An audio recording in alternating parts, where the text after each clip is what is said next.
canal Escola Teológica Católica. Vamos gravar o nosso vídeo de hoje, mas primeiro, como nós fazemos sempre, vamos rezar, nos encomendar a Deus, seu Divino Espírito Santo, para que nos ilumine, para podermos fazer um vídeo de acordo com a vontade de Deus para nós. Em nome do Pai, do Filho e do Espírito Santo. Amém. Vinde, Espírito Santo, enchei os corações dos vossos fiéis, acendei neles o fogo do vosso amor. Enviai, Senhor, o teu Santo Espírito, e tudo será criado, e renovareis a face da terra. Oremos. Ó Deus, que instruíste os corações dos vossos fiéis, com a luz do Espírito Santo, fazei que apreciemos retamente todas as coisas, segundo o mesmo Espírito, e gozemos sempre da sua consolação. Por Cristo Senhor nosso. Amém. Que Nossa Senhora Virgem Santíssima interceda por nós. Ave Maria, cheia de graça, o Senhor é convosco. Bendita sois vós entre as mulheres, e bendito é o fruto do vosso ventre, Jesus. Santa Maria, Mãe de Deus, rogai por nós, pecadores, agora e na hora de nossa morte. Amém. Glória ao Pai, ao Filho e ao Espírito Santo, como era no princípio, agora e sempre. Amém. Nossa Senhora Aparecida, rogai por nós. São José, rogai por nós. Santo Anjo do Senhor, meu zeloso guardador, se a ti me confiou a piedade divina, sempre me rege, me guarde, me governe, me ilumine. Amém. São Miguel Arcanjo, defendei-nos no combate. Jesus, manso e humilde de coração, fazei o nosso coração semelhante ao vosso. Ó meu Jesus, perdoai-nos, livrai-nos do fogo do inferno, levai as almas todas para o céu, e socorrei principalmente as que precisarem da vossa misericórdia. Em nome do Pai, do Filho e do Espírito Santo. Amém. Muito boa noite. Espero que todos estejam bem, na paz de nosso Senhor Jesus Cristo. Vamos gravar o nosso vídeo de hoje, mas antes, o meu recadinho de sempre. Você já se inscreveu no canal? Se você ainda não é inscrito, se inscreva, compartilhe os nossos vídeos, nos ajude a divulgar um canal de teologia católico gratuito pela internet, que estuda o catecismo da igreja, a palavra de Deus e outros temas da fé católica, fiel ao magistério da igreja, ao Papa, aos bispos, não é? Ao clero da igreja. Então, se você quiser fazer um estudo profundo, sério, sobre a igreja católica, não deixe de se inscrever no nosso canal. Você que ainda não teve a oportunidade de fazer um curso do catecismo, agora nós estamos estudando sobre a liturgia. Tá? Nós já passamos pelo credo. Se você quiser, só você ir na nossa playlist aí e colocar lá aula de catecismo. Aí você pode fazer desde do começo. Nós já estamos na segunda parte do catecismo, que é os sacramentos, a liturgia. A primeira parte é o credo, aquilo que a gente crê, e a segunda parte é os sacramentos, aquilo que a gente celebra. Tá? E nós estamos estudando a liturgia. Então, gente, todos nós que trabalhamos na igreja, eu sou catequista, você que é catequista, participa na igreja, na liturgia, de grupo, não deixe de fazer esse curso, porque nós estamos fazendo um curso de liturgia no catecismo da Igreja Católica.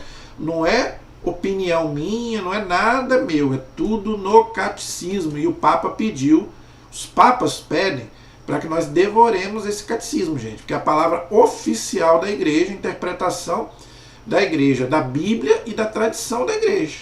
Tudo aquilo que você quer saber sobre a Igreja Católica está aqui no catecismo.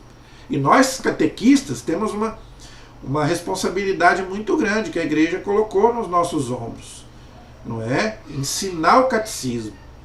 Tá? Então, para a gente ensinar, a gente precisa entender, estudar. Como é que você vai ensinar para os seus alunos, sejam adultos ou crianças, se você não leu o catecismo e não estudou? Então, eu te convido, você que é catequista, não é, que me acompanhe aí nesse estudo da liturgia. Estamos estudando, não é, a liturgia da igreja, ok? Na aula passada, nós paramos no parágrafo 1152, na aula passada. Hoje nós vamos estudar o 1153, do Catecismo, a página é 324. Repetindo, se você quiser me acompanhar, é só pegar o seu catecismo aí, página 324, parágrafo 1153, 1153, e o título é Palavras e Ações na Liturgia, ok? Então vamos ver o que o Catecismo nos ensina sobre isso, tá bom? Parágrafo 1153. Vamos lendo e a gente vai comentando, vai explicando, tá bom? Uma celebração sacramental, ou seja, dos sacramentos, não é? É o encontro dos filhos de Deus com seu Pai, em Cristo e no Espírito Santo. Olha que coisa linda. Então, gente, todos os 7 sacramentos são ministrados, né, no poder do Espírito Santo. Agora está falando aqui. É o encontro dos filhos de Deus com o Pai, ou seja, com Deus, em Cristo e no Espírito Santo, ou seja, a Santíssima Trindade, porque eles não se separam. Tá? Por isso que eu já expliquei e torno a explicar. Todos os 7 sacramentos, eles acontecem independente da fé da pessoa que está recebendo e de quem está celebrando também.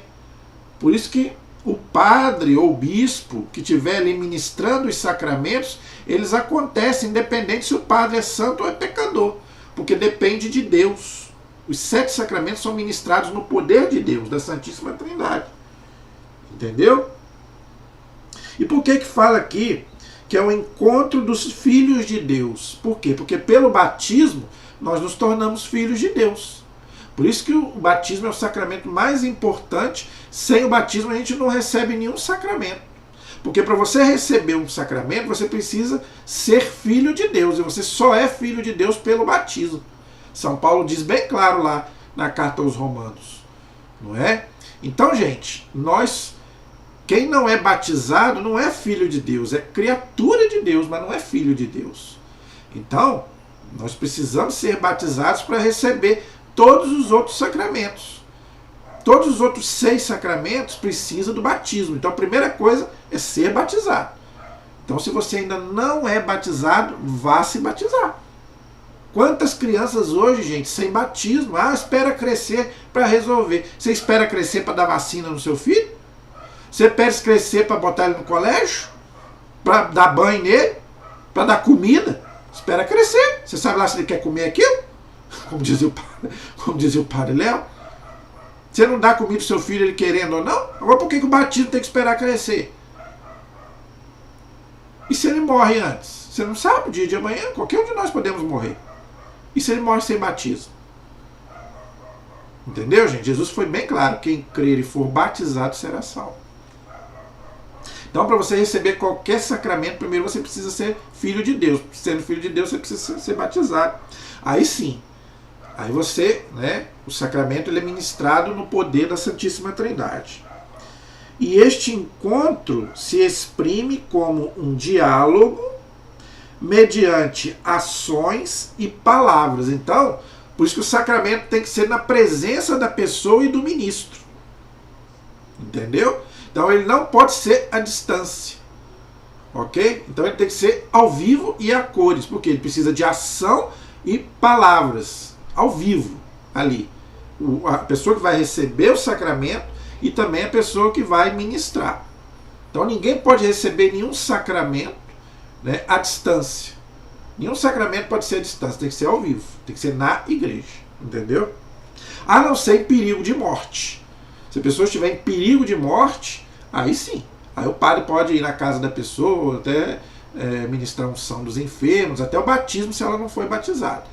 Se a pessoa não é batizada, está morrendo, o padre pode batizar, ou alguém, qualquer pessoa até pode batizar se a pessoa estiver morrendo. Agora, se ela não estiver morrendo, aí tem que ser na igreja. Tem que ter um rito. Ok? Todo sacramento tem que ter um rito. Ok? Sem dúvida, as ações simbólicas já são em si mesmas uma linguagem, mas é preciso que a palavra de Deus, então todo sacramento, gente, ele é ministrado no poder da palavra de Deus, que é o próprio Jesus quem ministra. A palavra de Deus, gente, não é só a Bíblia, a palavra escrita, não. É o próprio, a pessoa que está ali ministrando, o padre, ele celebra na pessoa do próprio Jesus. Então, quando você é batizado, quem está te batizando é o próprio Jesus. Quando você está se casando, é o próprio Jesus quem está ali te casando. Quando você está se confessando, é o próprio Jesus que está ali te perdoando. É isso que ele está dizendo. E lembrando que o próprio Jesus é a palavra de Deus. Né? A palavra verbo, né, que São João usa no Evangelho de São João é o próprio Jesus, a palavra de Deus. Aí é o próprio Jesus, a palavra de Deus encarnada, ok? E a resposta de fé acompanhe e vivifiquem estas ações para que a semente do reino produza seu fruto na terra fértil. Então, gente, o sacramento ele acontece, agora o fruto depende da pessoa. Aí depende da fé. O sacramento acontece, agora o fruto depende da pessoa que está recebendo. Depende da fé e da abertura que a pessoa está dando. Se a pessoa está recebendo ali o sacramento só para mostrar que está recebendo, não vai gerar fruto nenhum. Entendeu? Agora não, se eu estou ali porque eu tenho fé que aquilo ali vai mudar a minha vida, é uma graça de Deus para mim, meu amigo, você nunca mais vai ser a mesma pessoa. Aquilo que São Paulo fala, o homem velho já não existe mais, agora eu sou uma nova criatura, um homem novo. Então os sacramentos têm esse poder de nos fazer novas criaturas, novas pessoas, sermos pessoas melhores, tentarmos, né, gente? Porque todos nós somos pecadores, mas temos que buscar ser melhores. Buscar santidade, não é? Como diz a carta aos Hebreus, nós temos que buscar santidade, senão ninguém vai para o céu. E os sacramentos são para isso, é a graça de Deus para buscar a nossa santificação. Entendeu? Essa terra fértil aí é a abertura, é o nosso coração. Lembra que Jesus contou a parábola das sementes? Né? Daquelas várias sementes? Isso é o quê? Isso é o nosso coração, depende da... Né? A palavra de Deus vai frutificar, né? Vai ter frutos dependendo do nosso coração. Lembra que Jesus disse, eu vou bater, se você abrir eu entro, Jesus não vai arrombar. Então depende do coração de cada um. Se o coração estiver fechado, né, os sacramentos não vão agir. Tá? Então, gente, isso é bem importante. As ações litúrgicas significam que a palavra de Deus exprime. Tá? A iniciativa gratuita de Deus. Então, a iniciativa é sempre de Deus. E principalmente na liturgia, como eu já falei. Deus quer estar conosco. Agora, tem que saber como está o nosso coração. Por isso que nós não podemos receber Jesus de qualquer jeito. Por isso que a gente precisa se confessar, estar arrependido. Entendeu? Senão, que a iniciativa é de Deus. Deus quer vir ao nosso encontro. Mas se ali o coração estiver duro, estiver fechado, não adianta nada. Não vai, né? A palavra de Deus não vai penetrar. Né? E ao mesmo tempo, a resposta de fé do seu povo. Olha aí. Então, por mais que a iniciativa seja de Deus, gente, depende da nossa resposta, porque nós temos livre-arbítrio. Isso é uma coisa que Deus não toca. Gente, Deus não toca na nossa liberdade humana. A liberdade humana Deus não toca. Por isso que não existe destino. Eu já falei, não existe predestinação. Por quê? Porque Deus quer que todo mundo vá para o céu, mas Ele não vai obrigar ninguém a ir para lá. Por isso que existe o inferno, que eu já falei aqui várias vezes. Tem gente que não gosta de que a gente fala, mas eu tenho que falar, o inferno existe. Por quê? É o abuso da nossa liberdade. Tem gente que não se abre para Deus. Não quer saber de Deus, se não quer saber de Deus, Deus vai respeitar. Então, gente, a iniciativa é de Deus, mas depende da minha resposta.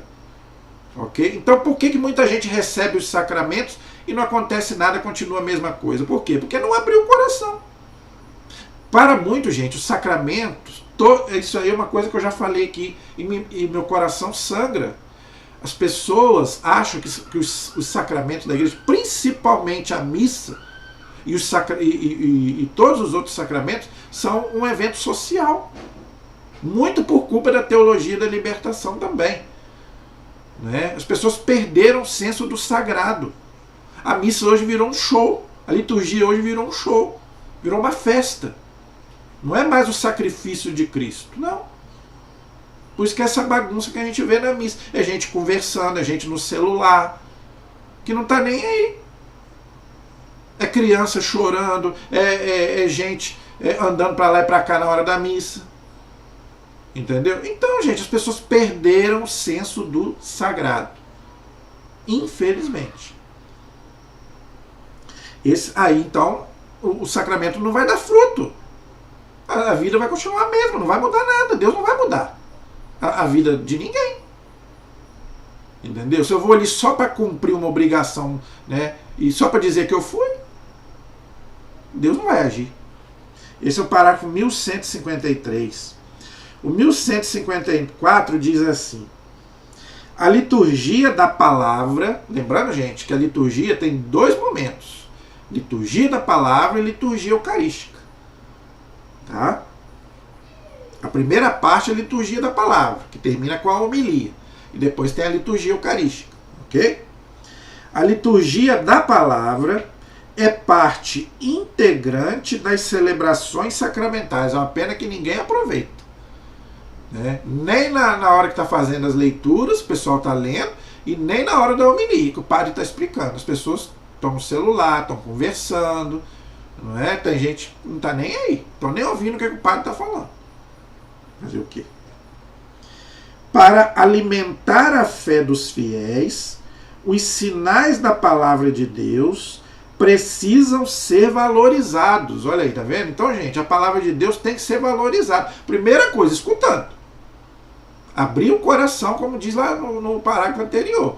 Se você não abre o coração, a palavra de Deus não entra. Se ela não entra, ela não vai frutificar. Entendeu? Por isso que tem gente que entra e sai na liturgia, não está nem aí. A palavra não caiu no coração.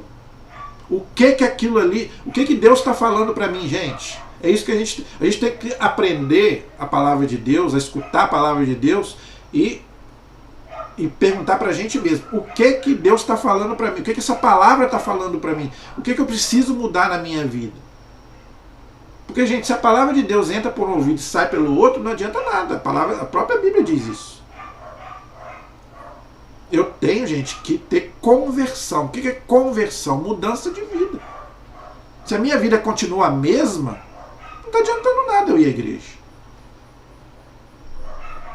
O livro da palavra, lecionário ou evangeliário, sua veneração, a procissão, incenso, a luz, o lugar de onde é anunciado o ambão, sua leitura audível e inteligível. Então, olha só, então tem que começar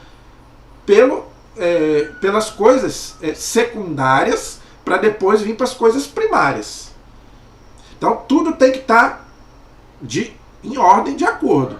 Os livros, né, para serem lidos, as pessoas que vão ler, tem que ser pessoas que... porque a primeira leitura e a segunda é o leigo que vai fazer. O padre só vai fazer o evangelho, só vai ler o evangelho. Mas a primeira leitura e a segunda quem vai fazer é o leigo. Então tem que ser um leigo preparado, que fale bem, que fale legível, para todo mundo ouvir. Não é? Então não é qualquer pessoa que pode ler. Tem que ser pessoas capacitadas, que treina em casa. Ah, não tenho o costume de ler. Treina em casa. Se você vai ler na liturgia, começa a ler em casa. Então olha o que o catecismo está dizendo. Tá? Primeira coisa, tem que ser valorizado o livro da palavra, que é chamado de lecionário ou evangeliário. Aquele livro grande que a gente lê lá na missa, as leituras. Não é? A procissão, o incenso e a luz. Então, gente, tudo tem um significado. O incenso é para quê? São as nossas orações que sobem até Deus. Está lá no livro do Apocalipse. Não é? Então, fazer, né, naquelas celebrações que tem o incenso, fazer incensar a palavra de Deus, né, que ali vai ser proclamado, né, vai ser feita a proclamação da palavra, e ali, né, os nossos pedidos, né, vão ser levados por Deus, pelos anjos até Deus. Não é? Muita gente pergunta se o incenso é para ser usado em casa. Não. O incenso, gente, é para ser usado na liturgia. Ninguém deve usar incenso em casa. Já me fizeram essa pergunta. Tá? Não se deve usar incenso em casa. Quem usa incenso em casa é essas religiões esotéricas aí. Já falei, quer uma bênção para sua casa? Chame o padre e o diácono lá para benzer sua casa. Mas não fique fazendo incenso você próprio em casa. O incenso é para a liturgia. Ok? A luz. Não é? Então sempre tem um coroinha de um lado, um coroinha do outro, com a vela acesa. Por quê? É o Cristo que está ali. É o Cristo que vai falar. É o próprio Jesus quem vai falar. A palavra de Deus é o próprio Jesus. Não é? Então a vela acesa, Jesus diz, eu sou a luz do mundo. Então que essa luz, que é a palavra de Deus, possa penetrar no nosso coração. Gente, tudo na liturgia tem um significado. Entenda, pelo amor de Deus. Em vez de você ficar criticando, você ficar falando mal, procure entender. Entenda cada gesto, cada símbolo na liturgia, você vai ficar maravilhado. Eu já expliquei a questão do Scott Hahn, que ele se converteu assistindo a missa. Assistindo a liturgia. Porque ele entende de Apocalipse. Isso tudo está lá no Apocalipse. Entendeu? Então a gente precisa entender tudo isso. Então, dá o lugar de onde é anunciado. Então, ali naquele onde é anunciada a palavra de Deus, aquilo chama-se ambão. Entendeu? Onde vai ser proclamada a palavra de Deus. Por que tem que ser lá no presbitério? Para todo mundo ver. Não é? Todo mundo vê que a palavra de Deus vai ser proclamada. Sua leitura audível e inteligível, ou seja, para todo mundo ouvir, para todo mundo ver e entender. É o que eu já expliquei. Então a pessoa que for ler, tem que ler bem. Não pode ler de qualquer jeito. Se não tem prática, começa em casa. Entendeu? Porque a pessoa tem que ouvir para ela poder, para aquela palavra cair no coração. Agora, se a pessoa lê baixo, lê tudo errado, aí não adianta. Então, gente, a pessoa para ler na missa tem que ser uma pessoa preparada, não pode ser qualquer pessoa. Porque tem vezes que você não consegue ouvir, tem vezes que você não consegue entender. Entendeu? Então tem que preparar a pessoa, principalmente o leigo, né? Que vai fazer a primeira e a segunda leitura. Tá?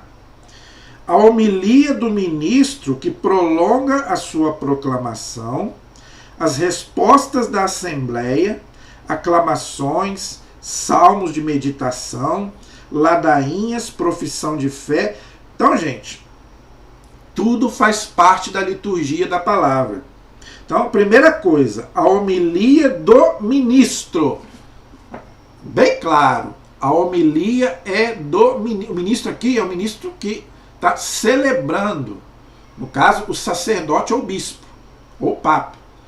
Não é? Lembrando, gente, que somente o padre, bispo ou papa pode celebrar a liturgia.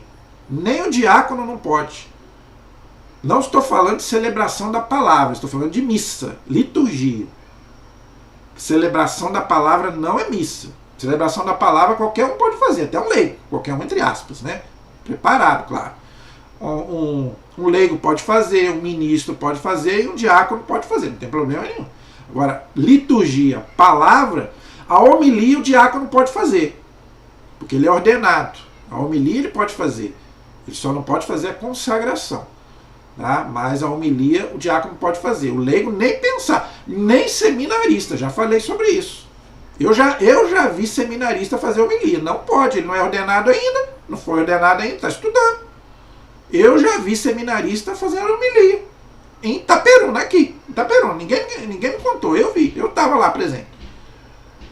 Por isso que eu estou falando, gente. Tem muita gente que trabalha na liturgia, tem muita gente que estuda sobre liturgia, mas não sabe, porque não lê o catecismo, não lê os documentos da igreja. Então as nossas celebrações são feitas de qualquer maneira. A culpa do Concílio Vaticano II, não é culpa do Concílio Vaticano II, coisa de nada, coisa nenhuma, que o Concílio não falou nada disso. Está tudo lá no missal, está tudo lá, né, do que a gente precisa ou não precisa, pode ou não pode fazer na liturgia. Se tem esses abusos, é por causa das pessoas que cuidam da liturgia que fazem isso. Então está bem claro aqui. A homilia do ministro, que prolonga a sua proclamação, as respostas da Assembleia. Então, o que nós podemos fazer como resposta? As aclamações, os salmos de meditação, que também faz parte da liturgia da palavra. O salmo pode ser ou cantado ou falado. Pode ser ou falado ou pode ser cantado, não tem problema. As ladainhas e a profissão de fé, ou seja, o credo. Então, gente, o credo faz a ligação entre... Depois da homilia tem o credo na missa de domingo, né? Dia de semana não é obrigado a rezar o credo, mas dia de domingo é. Então o credo, ele faz ali o intercâmbio entre a liturgia da palavra e a liturgia eucarística. Termina a liturgia da palavra com a homilia. Aí o padre, no dia de domingo, aí o padre vai, aí vem o credo, a profissão de fé. Não é? Aí depois do credo começa a liturgia eucarística. Então faz esse elo entre liturgia da palavra e liturgia eucarística. Ok? Que é obrigatório dia de domingo. O credo. Tudo isso, gente, é para liturgia dominical. Tá? Que é, né, o domingo é o dia do Senhor. Agora, dia de semana pode ser omitido algumas coisas. Que eu já falei na aula passada. Não é? A segunda leitura, dia de semana não precisa. Dia de domingo é obrigatório. O credo, dia de semana não precisa. Dia de domingo é obrigatório, entendeu? Então, gente, tem muita coisa que a gente também tem que entender. A liturgia semanal e a liturgia do domingo, ok? Então, esse é o parágrafo 1154. O 1155 diz assim: inseparáveis enquanto sinais e ensinamento, a palavra e as ações litúrgicas são indissociáveis também enquanto realizam o que significam. Então, gente, tão importante quanto a gente comungar o corpo de Cristo é ouvir a liturgia da palavra. É a mesma coisa. O mesmo Jesus que está ali na hóstia consagrada é o mesmo Jesus que está nos falando na hora da palavra. Como eu já expliquei, o Jesus é a própria palavra de Deus. Ele é a palavra de Deus viva. É o verbo encarnado, é a palavra de Deus que se encarnou. Então tem muita gente que às vezes dá muito valor para a liturgia eucarística, e deve dar mesmo, e não está nem aí para a liturgia da palavra. Não, gente, a liturgia da palavra é tão importante quanto a liturgia eucarística. É a palavra de Deus que está sendo proclamada, que é o próprio Jesus, como eu já falei. Por isso, gente, que as nossas homilias têm que ser muito bem preparadas, que eu também já expliquei sobre isso. Não é qualquer homilia, por isso que não é qualquer pessoa que pode fazer. Entendeu? Os próprios sacerdotes, né, têm que fazer uma homilia muito boa. Entendeu? Infelizmente, a maioria deixa a desejar. Infelizmente, não é? Porque são influenciados pela teologia da libertação que eu já falei. São homilias políticas, sociais, mas e a palavra de Deus fica onde? E a proclamação da palavra de Deus, e a explicação da palavra de Deus? Tem gente que só vai na missa aos domingos e olha lá. Então tem o direito de ouvir as explicações da palavra de Deus. Tem gente que nunca leu a Bíblia, então só lê, só recebe o ensinamento na liturgia. Dia de semana, às vezes não tem tempo, não tem como fazer um estudo bíblico. Então nem na igreja a pessoa... Por isso que vai embora. Por que vai para a igreja protestante? Por quê? Porque lá tem estudo da palavra, lá vai ouvir a palavra, coisa que aqui às vezes não ouve. Por isso que as nossas homilias têm que ser explicação da palavra de Deus e não outras coisas, como a gente vê aí. Então a importância da liturgia da palavra, da homilia. O Espírito Santo não somente dá olha só, olha o que o catecismo está dizendo. Parágrafo 1155. Se você quiser conferir, confere aí. O Espírito Santo não somente dá a compreensão da palavra de Deus, por isso, gente, que eu peço sempre o auxílio aqui do Espírito Santo, para que vocês compreendam aquilo que eu estou falando, que vocês entendam o que eu estou falando e caia no coração, vocês mudem de vida. Porque ficar aqui me ouvindo, mas se a palavra não cair no coração, não adianta nada. Suscitando a fé. Pelos sacramentos, o Espírito Santo realiza também as maravilhas de Deus anunciadas pela palavra. Como eu já falei, todos os 7 sacramentos são tirados da palavra de Deus. Eu não sei como o Lutero foi contestar isso. Porque eles só acreditam na Bíblia. Gente, todos os 7 sacramentos estão na palavra de Deus. A igreja não inventou nada. O batismo está lá. Jesus disse, quem crer e for batizado será salvo. Está lá. A crisma, os apóstolos lá crismando aquele homem, o povo lá na Atos dos Apóstolos, capítulo 8. A confissão, João 20, 22, Jesus mandou confessar, seus pecados serão perdoados, aqueles que não perdoados não serão perdoados. A Eucaristia, quem come a minha carne bebe, João 6, está lá. A unção dos enfermos, Tiago 5. O matrimônio, Mateus 19. O sacramento da ordem, Mateus 26. Como é que pode, gente, alguém dizer que os sacramentos não estão na Bíblia? Eu não entendo. Eu não sei de onde o Lutero tirou isso. Que a igreja inventou os sacramentos.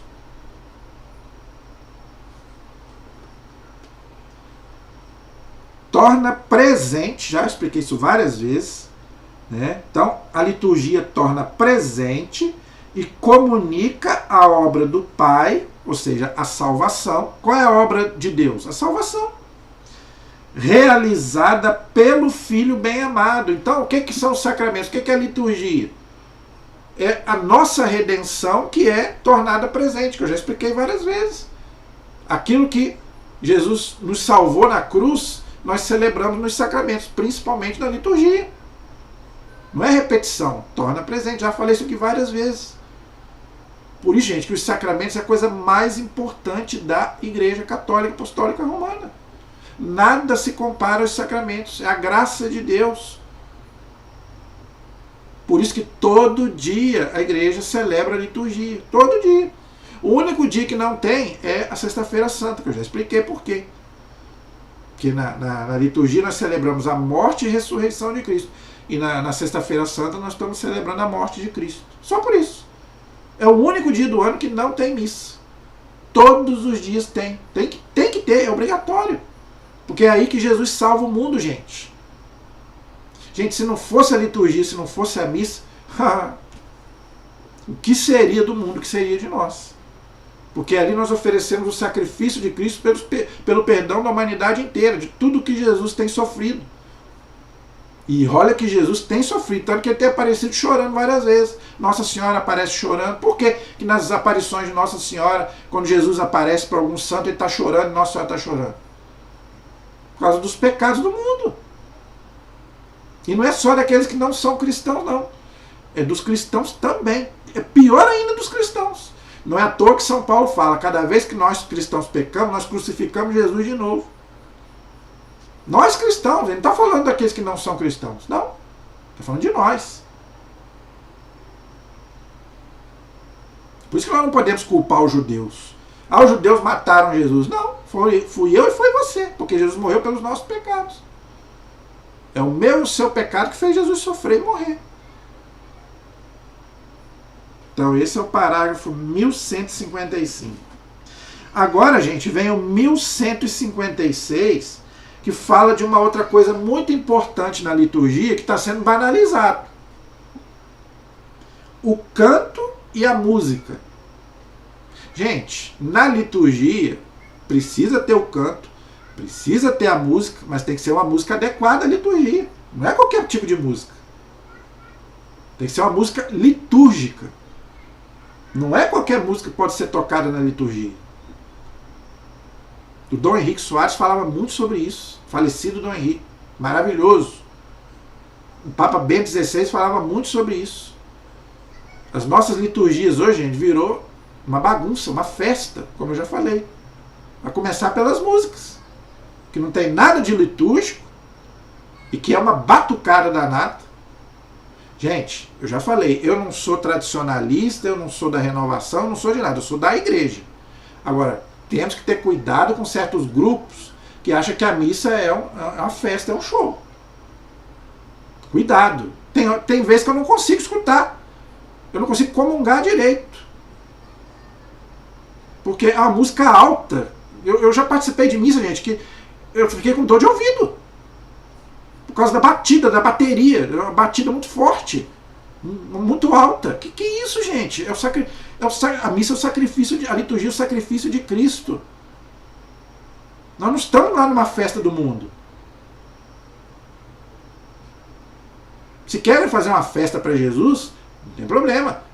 Igual tinha, né? Não sei se ainda tem, o Cristo Dance, o não sei o que mais o que. Não tem problema nenhum. Aí é para dançar mesmo.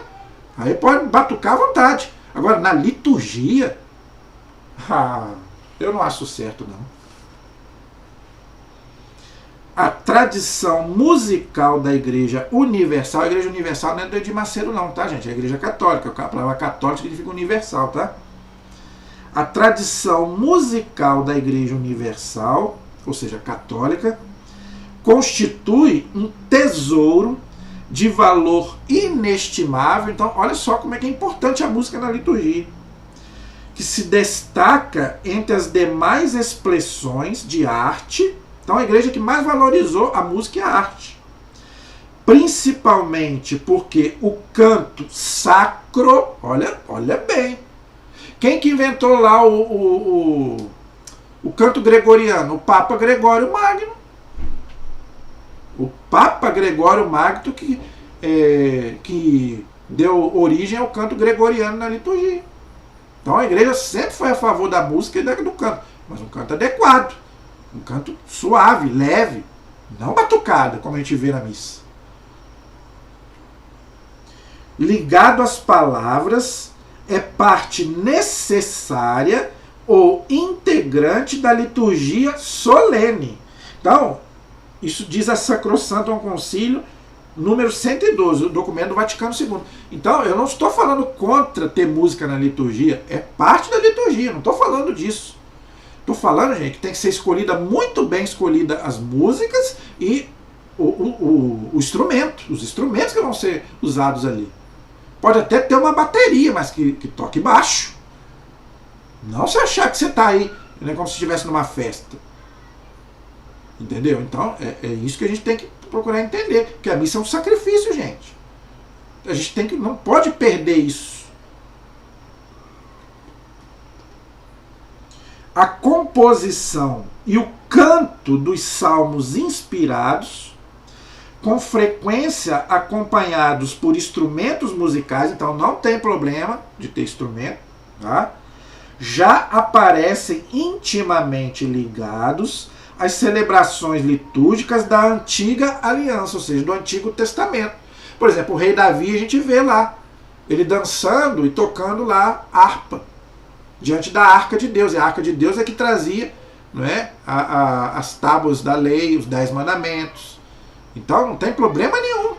Não estou falando que não tem que ter, mas tem que saber usar. A igreja continua e desenvolve esta tradição. Recitai uns com os outros salmos, hinos e cânticos espirituais, cantando e louvando ao Senhor em vosso coração. Efésios capítulo 5, versículo 19. Então, gente, a música é para louvar a Deus. A Deus. Então não pode ser qualquer música. Não pode ser a música do mundo. Se quer ouvir música do mundo, vai para as barras, vai para balada. Não é qualquer música que pode ser tocada na liturgia. Tem que ser uma música litúrgica, para louvar a Deus, dependendo do mistério que está sendo celebrado, do dia, do tempo litúrgico. Quaresma, Advento, é uma música mais de reflexão, de penitência. Entendeu? Então, cada tempo tem que ter a sua música adequada.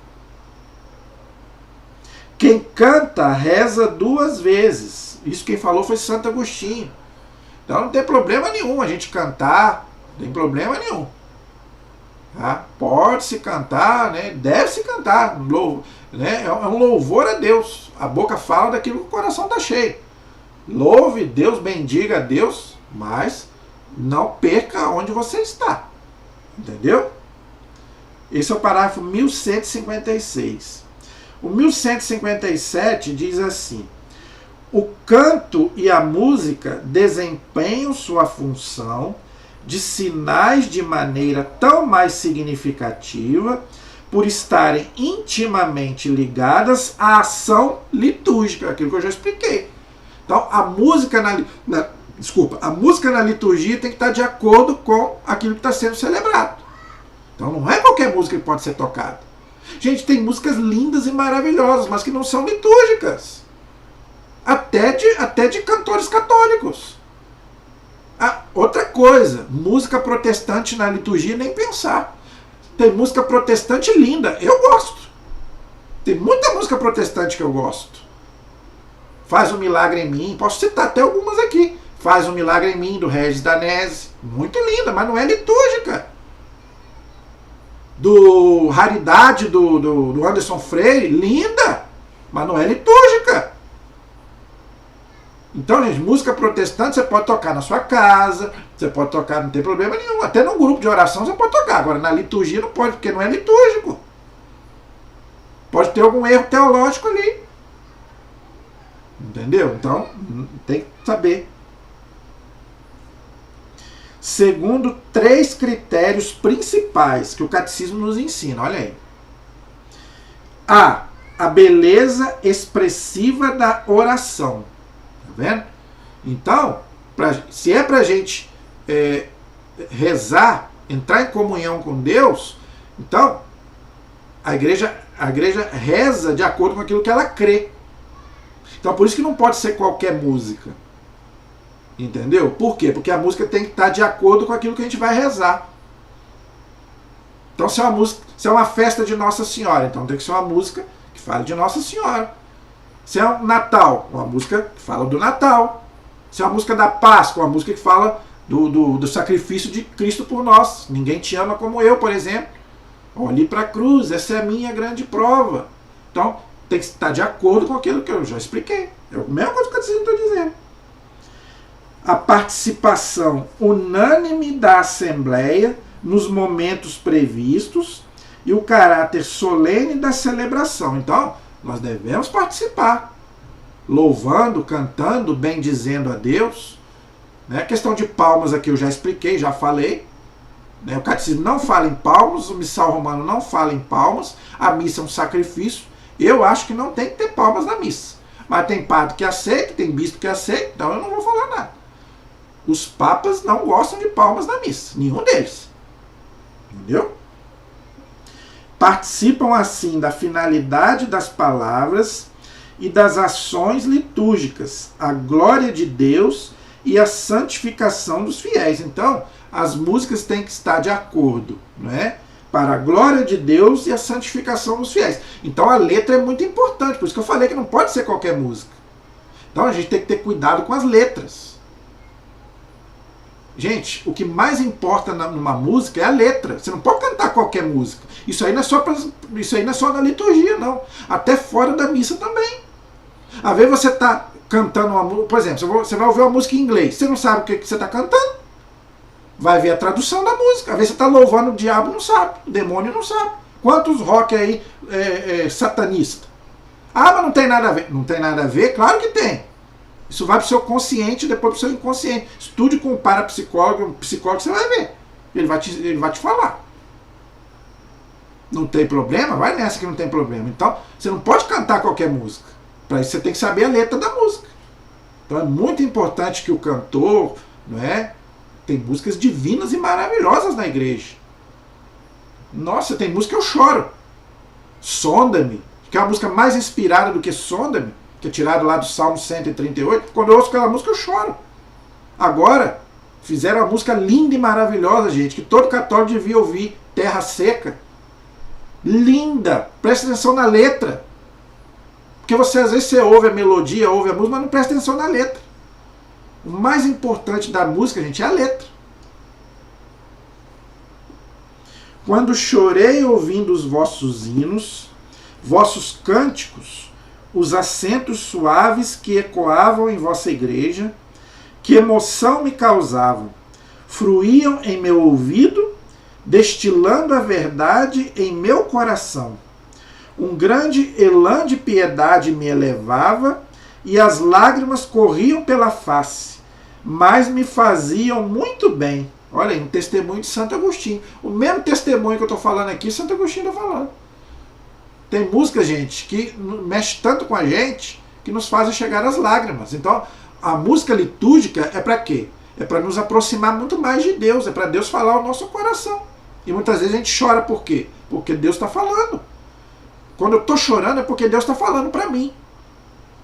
Quantas vezes, eu já falei, já dei esse testemunho aqui, eu sou muito difícil de chorar, mas quantas vezes eu estou diante de Deus ali, as lágrimas estão descendo, porque eu estou sentindo a presença de Deus ali falando para mim, que eu preciso melhorar, eu preciso ser uma pessoa melhor, por causa dos meus pecados. Então a música faz você chorar. Entendeu? Isso é bom, isso é para lavar a alma. Entendeu? Olha que testemunho bonito de Santo Agostinho. Esse é o parágrafo 157. O 158 diz assim: a harmonia dos sinais, ou seja, ainda está falando ainda da música litúrgica, tá? A harmonia dos sinais, ou seja, o cântico, a música, as palavras e as ações, é a que mais expressiva e fecunda por exprimir-se na riqueza cultural própria do povo de Deus que celebra. Isso quem falou também foi o documento do Concílio Vaticano II. Claro, gente, que cada país, né, cada cultura vai, né, colocar a música de acordo com o seu povo, né, com a sua língua, né, tudo certinho. Por isso, o canto religioso, então o canto na liturgia tem que ser um canto religioso, não pode ser um canto profano. Entendeu? Popular será inteligentemente incentivado a fim de que as vozes dos fiéis possam ressoar nos pios e sagrados exercícios e nas próprias ações litúrgicas, de acordo com as normas e prescrições das rúbricas. É o que falou também o documento do Concílio Vaticano II. Todavia, os textos destinados ao cântico sacro hão de ser conformes à doutrina católica. Gente, pelo amor de Deus, você que participa da liturgia, principalmente você que é cantor, você que trabalha com ministério de música, risca esse parágrafo, pelo amor de Deus. Não sou eu que estou falando, está no catecismo da igreja. Vou repetir. Os textos destinados ao canto sacro hão de ser conformes à doutrina católica.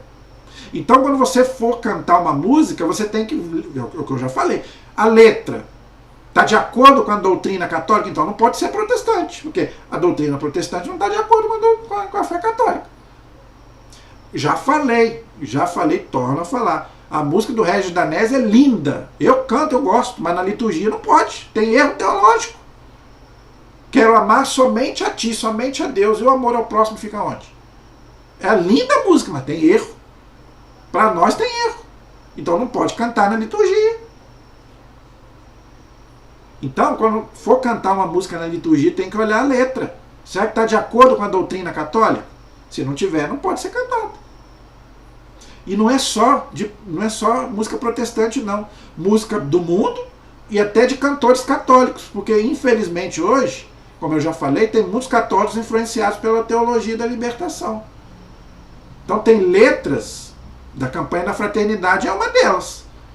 Repare para você ver, 90% das músicas da campanha da fraternidade é da teologia da libertação. Só quer saber do social, e Deus fica onde? Vê se uma música fala de pecado, que você tem que romper com o pecado, você tem que... Vê se você vê. Você não, quando você receber essa... Como é que chama, gente? Deus, não é Deus conosco, não. Louvemos. Né? Todo ano sai lá, louvemos o Senhor, e tem lá aquele monte de música. Tem que olhar as letras. Infelizmente tem que olhar as letras. Para ver se está de acordo com a doutrina católica, se não é da teologia da libertação. Se for, não pode cantar. Sendo até tirados de preferência, olha aí. Então, as músicas para cantar na liturgia devem ser tirados de preferência das sagradas escrituras e das fontes litúrgicas da igreja. Tá vendo? Então, as músicas para serem cantadas na liturgia têm que ser tiradas da palavra de Deus e das fontes litúrgicas, ou seja, do catecismo da igreja, né, da vida dos santos. Não é? Aí sim, aí você pode fazer uma música, igual São Francisco de Assis fez. Onde houver ódio, que eleve o amor, onde houver ódio, é isso aí. Alma de Cristo, que é tirado daquele livro maravilhoso do Tomás de Kempis. Entendeu? Então, gente, tem que ter cuidado na hora de cantar uma música na liturgia. Tem que prestar atenção na letra. Agora, não é porque é tirado das Sagradas Escrituras também que nós vamos colocar também qualquer música, não. Porque, igual eu falei aqui dos protestantes, eles tiram da Sagrada Escritura, mas é da doutrina deles. Eles vão... A música protestante é de acordo com a doutrina deles. E aqui está bem claro, tem que ser de acordo com a doutrina católica. Então, na liturgia tem que ser música católica. Entenderam, gente? E volto a pedir, pelo amor de Deus, você que trabalha com música, você que canta na igreja, pelo amor de Deus, gente, vamos, principalmente na hora da comunhão, vamos cantar mais baixinho, os instrumentos mais leves, para as pessoas terem um momento de silêncio, para fazer reflexão, né, para poder comungar, falar com Jesus, não é verdade? Então, pelo menos na hora da comunhão, que tenha música, mas que seja uma música mais baixa, entendeu? Uma música mais baixinha, entendeu? Não essa batucada que eu já presenciei na missa, pelo amor de Deus. Tem vezes que eu não conseguia comungar. Não consigo. Meus ouvidos doem, dá vontade de botar 2 algodão, porque é uma batucada, não, eu me sinto dentro de uma balada. Então vamos nos ater a esse tipo de coisa, gente, pelo amor de Deus. Lembrando que a liturgia é o sacrifício de Cristo no altar, no Calvário, que é tornado presente no altar. Deixa para tocar nessas músicas mais barulhentas lá fora, nos grupos de oração, né, nas festas da igreja, mas na liturgia tem que ser uma música mais suave, mais leve. Então, gente, paramos aí no parágrafo 1158. Na próxima aula, vamos continuar no parágrafo 1159, dando sequência ao nosso estudo da liturgia. Amém? A nossa proteção está no nome do Senhor, que fez o céu e fez a terra. Estivemos e permaneceremos unidos em nome do Pai, do Filho e do Espírito Santo. Amém. Que Deus abençoe a todos. Até o próximo programa, se Deus quiser.